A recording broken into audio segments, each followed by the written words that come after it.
just disappeared. Sorry.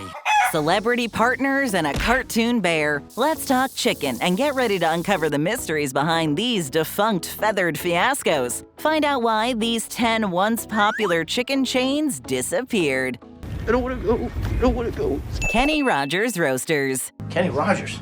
I love Kenny Rogers. Founded by the country music legend himself in the 1990s, this chicken-centric chain made quite the entrance into the culinary scene, even getting a nod on an episode of Seinfeld. Wow, Kenny Rogers Roasters finally open. At its core, Kenny Rogers Roasters was all about wood-fired chicken, proudly boasting a menu that extended beyond the clucks and cackles of the competition. Homemade muffins, jacket potatoes, vegetable salads, pastas, soups, desserts, and an array of beverages rounded out their offerings. With 350 locations both in the United States and around the world, it seemed like Kenny Rogers had struck fast food gold. Yet the rapid ascent was not without its woes. Legal troubles ensued when they found themselves embroiled in a lawsuit with Clucker's Wood-Roasted Chicken, accused of pilfering menus and recipes. On top of that, fierce rivalries with fast food titans like KFC and Boston Chicken, now Boston Market, added to the complications. The struggle to maintain its footing became a losing battle. As swiftly as it rose, Kenny Rogers Roasters fizzled, ultimately filing for bankruptcy in 1998. Nowadays, you won't find a single Kenny Rogers Roasters in the U.S. Bankruptcy? However, if you're struck by an unshakable craving for their wood-fired chicken, you might need to book a plane ticket to far-flung destinations like Malaysia or Thailand, where this once proud poultry roaster still sizzles on. I was just thinking about the poor chickens. Koo Koo Roo. We're going to Koo Koo Roo, which in our language means nothing.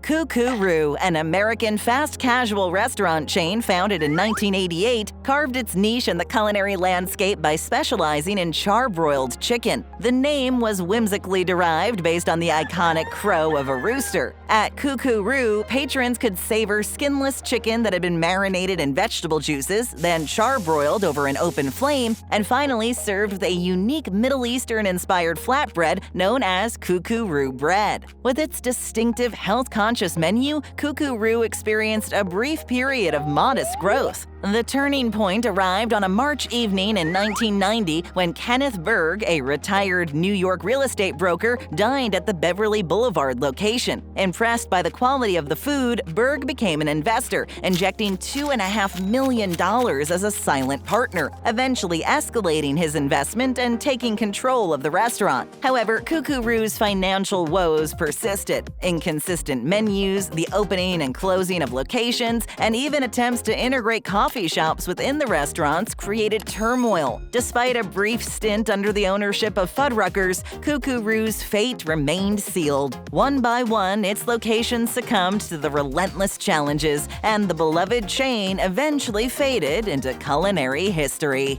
I can only go at home or at the Koo Koo Roo. Yogi Bear Honey Fried Chicken. Oh boy, oh boy, oh boy!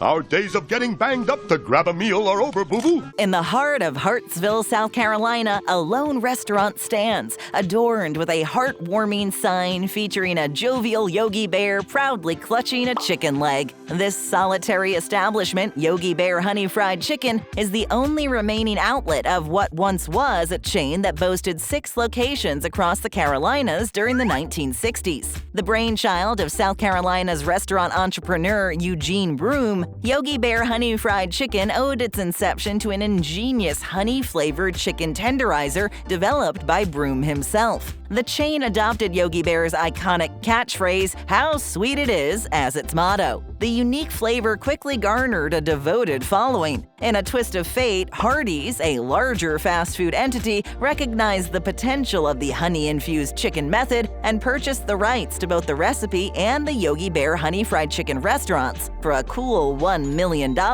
However, despite the initial enthusiasm, the chain found itself languishing under new ownership, ultimately fading into obscurity. By the late 1970s, all but one of the Yogi Bear Honey Fried Chicken locations had shut their doors, leaving only the Hartsville establishment, where the legacy lives on as a cherished local landmark. Do you see anyone here who isn't here? Nope, just you, Marge, and Yogi Bear. Before we reveal more, if it's your first time here, go ahead and hit that subscribe button. Now, more defunct chicken joints.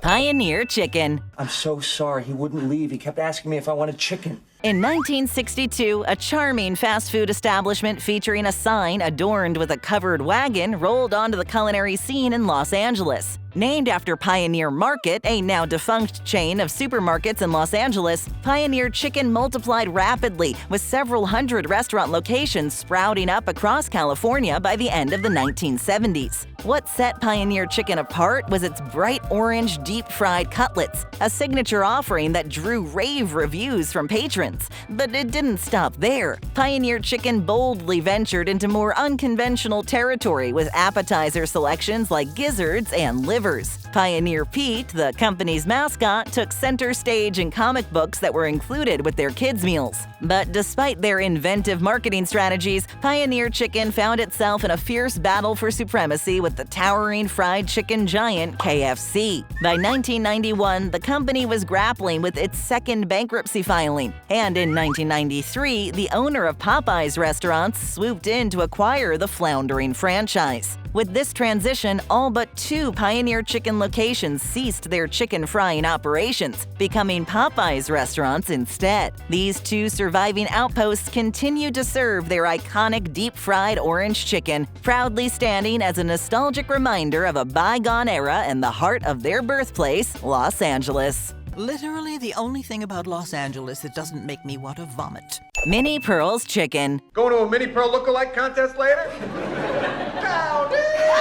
Minnie Pearl's Chicken, named after the famous comedian Sarah Ophelia Collie-Cannon's beloved stage character Minnie Pearl, attempted to capitalize on the success of fast food giant KFC in the mid-20th century. Minnie Pearl, known for her enduring presence at the Grand Ole Opry for over 5 decades, lent her name to the venture, and gospel singer Mahalia Jackson also jumped on board. The idea was to establish a chain of fried chicken restaurants that could compete with Kentucky Fried Chicken. However, Minnie Pearl's Chicken faced a significant obstacle. The concept overshadowed the quality of the chicken itself. The brothers who spearheaded the venture dedicated much of their efforts to marketing and franchising rather than perfecting the product. Despite creating distinctive restaurant buildings and eye-catching signage visible from afar, consumers simply did not find the food appealing. The flavor and quality of the chicken failed to meet expectations. As a result, Minnie Pearl's Chicken struggled to generate profits, and the chain's brief existence came to an end with the closure of its final location in 1973.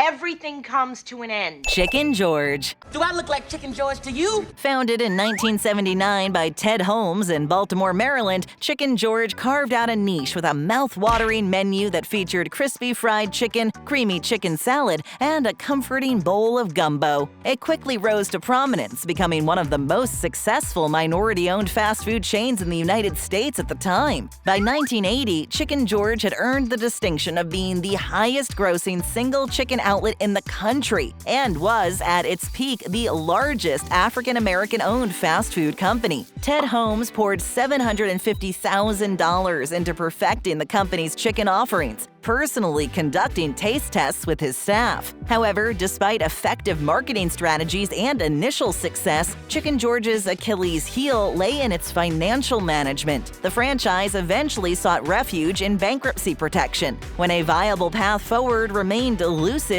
it ultimately filed for liquidation in 1987. The reins of the restaurant were passed to Hill & Sons management, who valiantly tried to keep the flame alive for a few more years. Yet without Holmes at the helm, Chicken George lost its cluck. In 1991, the company's new owners made the fateful decision to shut down the fryers for good, marking the end of an era for Chicken George. Health department shut Chicken George again? Sisters Chicken and Biscuits. Help yourself to a chicken biscuit. Sisters Chicken and Biscuits was a regional fast food chain based in Columbus, Ohio, known for its promise of serving soulful comfort food, including crispy fried chicken and warm, buttery biscuits. The chain initially experienced some growth and expansion during the mid-1980s, indicating a degree of popularity and success in its local market. However, this trajectory was short-lived. In 1987, Wendy's, the chicken chain's parent company and a major player in the fast food industry, unexpectedly sold Sisters Chicken and Biscuits. In the years that followed, Sisters Chicken and Biscuits faced significant challenges, leading to its eventual decline. By the mid-1990s, all of its locations had shuttered their doors, bringing an end to the short-lived fast food chicken venture. Despite the closure of the restaurants, the iconic building design associated with Sisters Chicken and Biscuits still stands as a recognizable feature in the areas where the chain once operated. Characterized by slanted roofs and covered porches, these distinctive buildings serve as a reminder of a bygone era in Ohio's fast food landscape, even though the chain itself has faded into the sunset. Unbelievable! McQueen is fading! Chooks Fresh and Tasty. Every leg, every thigh is fresh, tasty, and... The battle to carve out a space in the world of fast food knows no boundaries. There are tales of eateries that, despite their best efforts, find themselves overshadowed by the giants of the industry. Such was the fate of Chooks Fresh and Tasty, a small chicken chain born out of Western Australia in 2003. Originally known as River Rooster, the restaurant faced a challenging conundrum. Its name closely resembled that of a larger Australian chain, Red Rooster. To rebrand and carve out a distinct identity, the company held a competition where customers could propose new names. After much deliberation, it settled on Chooks Fresh and Tasty. Chooks Fresh and Tasty specialized in fried and barbecued chicken, accompanied by a side of deliciously salty chips, or what many know as French fries. In 2010, Chooks Fresh and Tasty faced its final act as it was acquired by another prominent Australian fast food chain, Chicken Treat. While this marked the end of Chooks as an independent entity, the founder, Steve Hansen, expressed optimism about the transition. He believed that aligning with a larger company would ultimately benefit his beloved chain. Well, I guess he was right, since Chicken Treat continues to operate down under to this day with 60 franchises. Pretty clever. Mighty Casey's. The baseball player?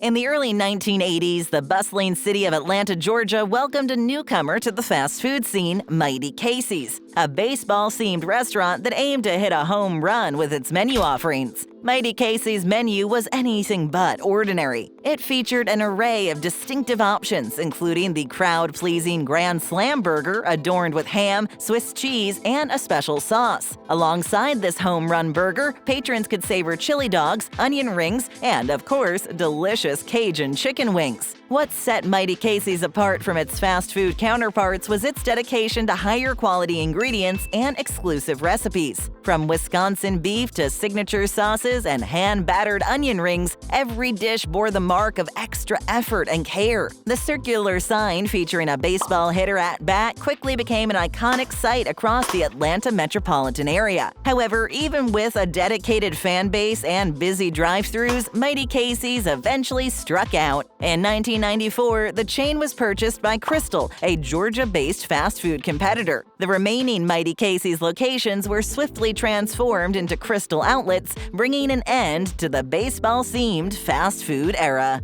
Mighty Casey has struck out. Morrison's Cafeteria. That exists? Yes.